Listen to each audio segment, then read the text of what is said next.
لیکن پھر مسئلہ یہ ہے کہ کوئی غریب اس طرح کی بات بھی کر دے کہ یہ کیا لطیفے ہو رہے ہیں، جب قوم اور پوری دنیا ہنستی ہے ہم پر اور ہمیں خود بھی اپنی باتوں پر ہنسی آتی ہے کہ یہ کیا تماشا ہے، پھر کہا جاتا ہے جی توہین ہو گئی ہے، ان کو فوجی عدالتوں کے اندر ڈالا جائے اور ادھر ڈالا جائے۔ تو یہ بہرحال جی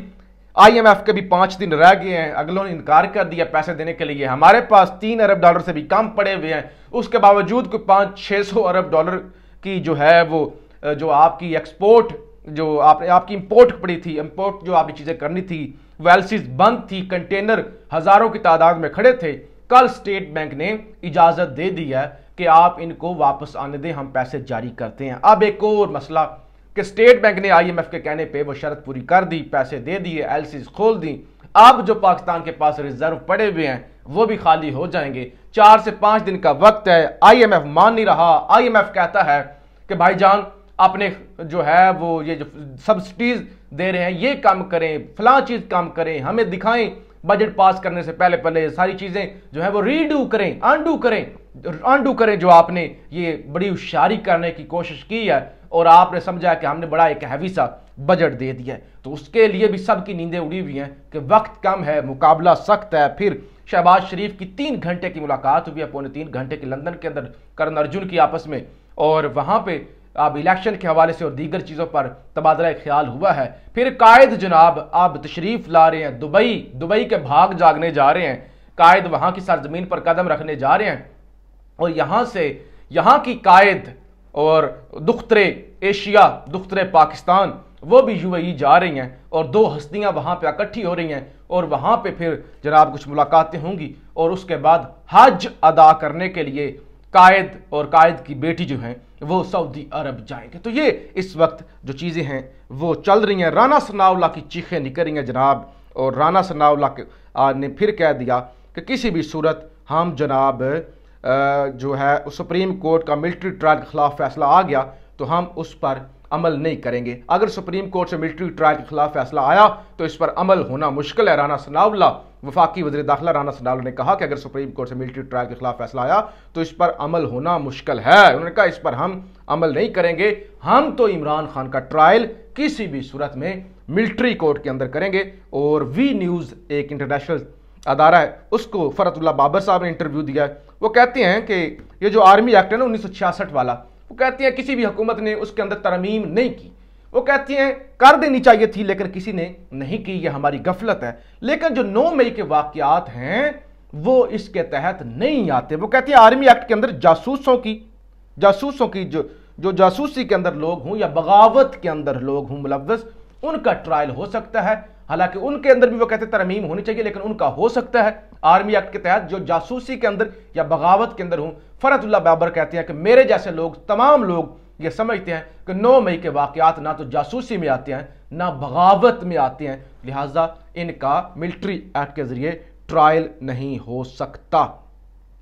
اس کے علاوہ کچھ خبریں میں آپ رکھ دوں، اسٹیٹ بینک آف پاکستان نے زر مبادلہ کے ذخائر میں کمی کے باوجود گزشتہ برس دسمبر میں عائد کردہ درآمدی پابندیوں میں نرمی کر دی۔ لندن وزیر اعظم کی قائد نون لیگ نواز شریف سے 2.5 گھنٹے طویل ملاقات، اور پھر پی ٹی آئی کے سابق ارکان محبوب سلطان جھنگ سے امیر سلطان، غلام بی بی بھروانہ کا نون لیگ میں شمولیت کا فیصلہ۔ تو ان تینوں جھنگ سے لوٹے، یونیورسل لوٹے جو کبھی کسی پارٹی میں ہوتے ہیں کبھی کسی پارٹی میں ہوتے ہیں، اب انہوں نے پرواز بھر لیا ہے اور اب انہوں نے نون لیگ میں جانے کا فیصلہ کر لیا ہے۔ زبردستی لوگوں کو فون کر گرفتار کر کے اب استحکام پاکستان کے اندر لایا جا رہا ہے، اور جو تگڑے الیکٹیبلز ہیں ان کو نون لیگ کے اندر لگایا جا رہا ہے، کیونکہ میں نے آپ کہا تھا کہ اب دوبارہ لندن پلان کے اندر تبدیلی ہو رہی ہے، اور بلاول بھٹو کو جو خواب دکھائے جا رہے تھے وہ خواب ٹوٹنے جا رہے ہیں، اور دوبارہ قائد جو ہیں وہ متحرک ہو چکے ہیں کہ دوسرے پاکستان کو وزیر اعظم پاکستان بنایا جائے۔ تو یہ ابھی تک کے معاملات ہیں، بڑی اہم یہ ملاقاتیں ہو رہی ہیں، ایجنڈا سیٹ کرنے کی کوشش کی جا رہی ہے،